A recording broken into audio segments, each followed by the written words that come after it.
So, John Wick, the spinoff, the reviews are in.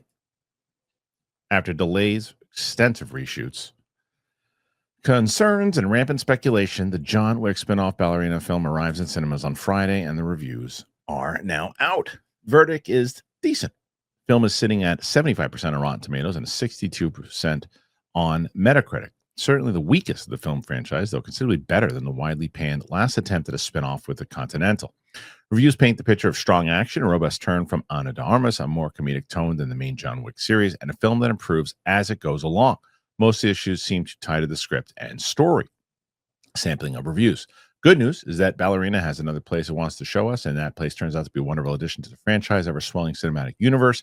It's absurd, thrilling, gorgeous, and I don't know what got us there, but while Ballerina doesn't start off as a real John Wick movie, it sure ends as one. De Armas is a magnetic presence with all the right moves, and Weissman's muscular direction make for mindless summer action entertainment with a lot of style.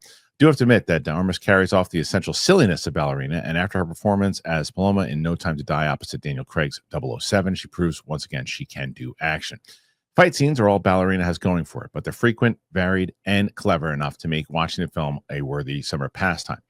That is from Alonso Duralde from the Film Verdict, and out of the ones that I've read so far, echoes my opinion on the film. Ballerina is a cluttered mess with a boring storyline, but the action is also often amazing, and there's a genuine sense of humor to it, all its weird duels to the death. That's something that's been absent from the self-serious John Wick movies for far too long. As a vehicle to add more lore and nuance to the John Wick cinematic universe, while also delivering numerous fun action sequences, Ballerina functions well. Unfortunately, it fails to give its star a real character to play or substantial plot to follow. That is from former Schmoedown competitor Liz Shannon Miller. So I agree with her. I agree with, I mean, for the first time, I kind of agree with Bibiani in a certain aspect. And I agree with Alonzo. The movie is like, Ana de Armas is a major star. I mean, she's a star, and she is charismatic. I just shot my review for it this morning. And what I can say about the film again is that it does start. Oh, David Castaneda is also from Umbrella Academy, is in the beginning of this movie, and he's excellent in it. And it starts off, and I'm like, okay, we're going to actually get into a full story here. The story gets dropped pretty fast because it just becomes about the action. And what I said, Steph, about the movie itself is that I just watched John Wick because I found out my friend Tina had never seen him before. So we did reactions to him. We just did the first one, and that's going to come out soon.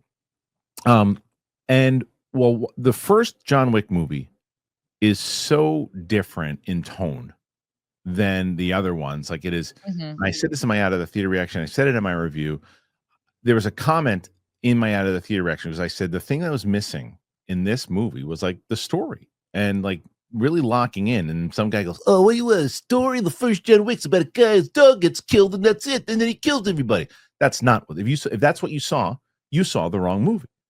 The movie that happened in the story that happens in John Wick is that John Wick is coming out of this business, and it takes you for a bit to figure out what you have to figure out what it is that the business it is. Just lost his wife and is trying to stay on that path in her memory. It's her wish and her dying last act of love gives him this dog for the peace and to stay level and peaceful, to have that thing to love. And as long as he has that, things are going to be all right. And his old world takes it away from him. And he's got to get thrown back into it. There's so much more than just the dog dying. So much more. And you learn about it, and you start to learn the cast of characters, and it's an hour and a half movie. You get so much out of it, and you learn so much as it's building up. And then it gets more video gamey as the series goes on. This movie, Ballerina, gives you a quick thing. This is who she is. And now she's been trained, and now she's John Wick in John Wick 4. And you're like, not really earned. Fun to watch. If you're going, I actually scored this movie twice in the same review. I said, I'm going to score it as an overall movie with a story and everything. And then I'm going to just score it as an action movie you go and see in the theater. Clearly, the second version of that got a higher score than the first. But I think if you're just going for the action, to watch things blow up, to shove popcorn in your face and watch a charismatic actress kick some ass, then you're going to enjoy it. If you're looking for some story and to try to get that feel and that energy of the first John Wick, you don't get it. Okay, it is great to have Turtle Beach back. and I've been talking about Turtle Beach. You guys have been raving about Turtle Beach, and why wouldn't you? The Stealth 700 headset that I got, it was so great. It just was stood out to me. It was the sound, man. Like just playing that Indiana Jones game, as I've told you guys, you could just hear every little thing.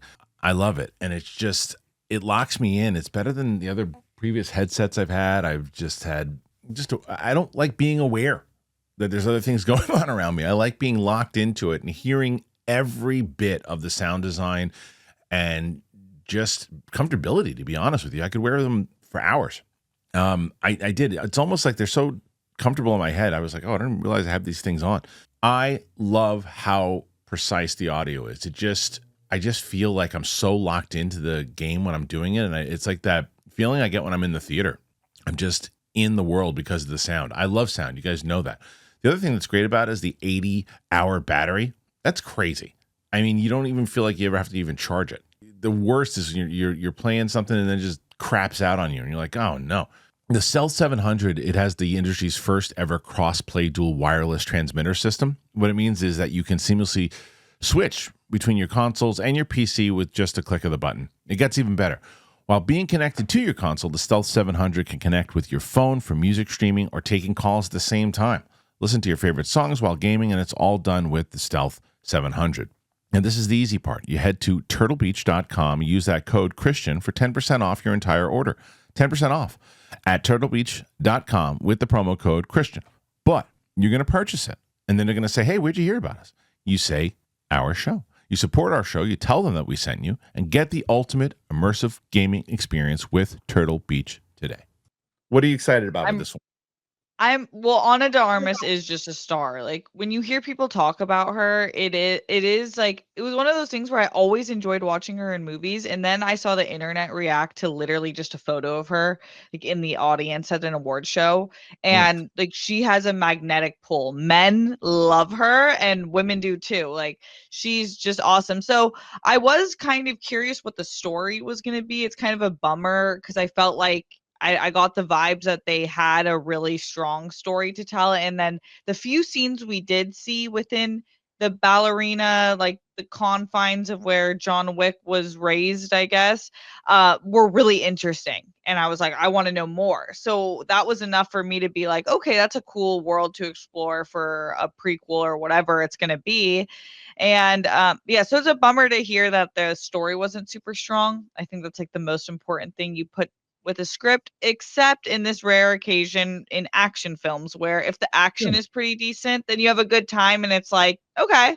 That's really what it is. And I would if you and Harry are going to this movie for the story, you will be disappointed. If you're going with the understanding, like, you know what, I just want to watch some cool fight scenes, and they do a couple of things that I was like, I'm surprised they never did that in John Wick before. And they do some great stuff. The other thing is that in the first John Wick movie, as opposed to the fourth, you could throw John Wick off of a skyscraper in the fourth movie and he'll land and then get up and keep fighting. He falls down 75 flights of stairs and he's fine. He'll do his In the, limp. yeah, in the first movie, he's fighting, he's getting beat up by people, and he's got to go to the doctor, and his stitches are going to come out, and he's a mess throughout the whole thing. I was like, by the fourth one, he's kind of earned it. I was like, she's got to earn that, like, because there's a cool scene where they tell her, like, look, you're not going to be stronger than anybody. Most people are going to be stronger than you. You got to find a way to do it your way. And I was like, that's a great angle. But they don't. The next thing you know, she's just kicking the piss out of 85 people in the same thing. I'm like, oh, we didn't earn that. It's fun to watch. Fun to watch, but it wasn't earned. So there's like two parts of my brain working as I'm watching it. So I'm like, part one, keep hoping for that kind of structured story that Steph was just talking about that you're gonna get and be disappointed, or just realize this is just a fun action movie with a cool, charismatic star. And that's what this is.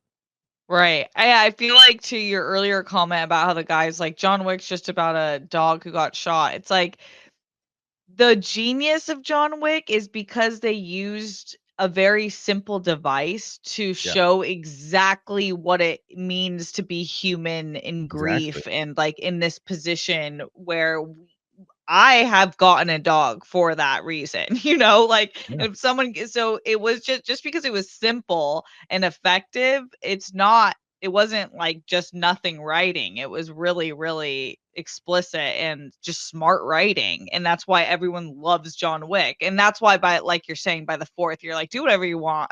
Yeah, by You've the earned fourth. this. Yeah, by the fourth, because you're like, what can you do? And you got it's like Fast and Furious. Just go, you go over the top. But if you're gonna start over again, this isn't part 5 of John Wick. This is a new character. John Wick's in it, and it's in between 3 and 4, but it's not his story this time. It's her story, and you gotta define that a little bit more. And I love what's his face, Gabriel Byrne. I love Gabriel Byrne, Usual Suspects, and I love him. Oh But yeah. Mhm. underused. Norman Reedus pretty much underused. But what they and that was the other thing is that in the first John Wick, you establish Ian McShane as Winston. You establish all of these characters that are coming in this world.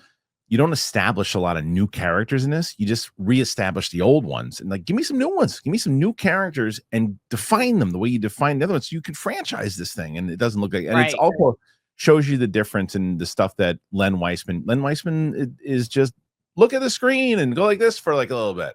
He never puts detail in his movies. He never has. But there's some really fun action.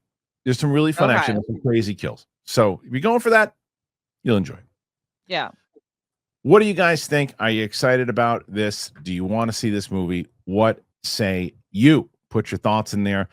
Let me know. Again, put your comments in the clips channel. Put it here. Thank you very little.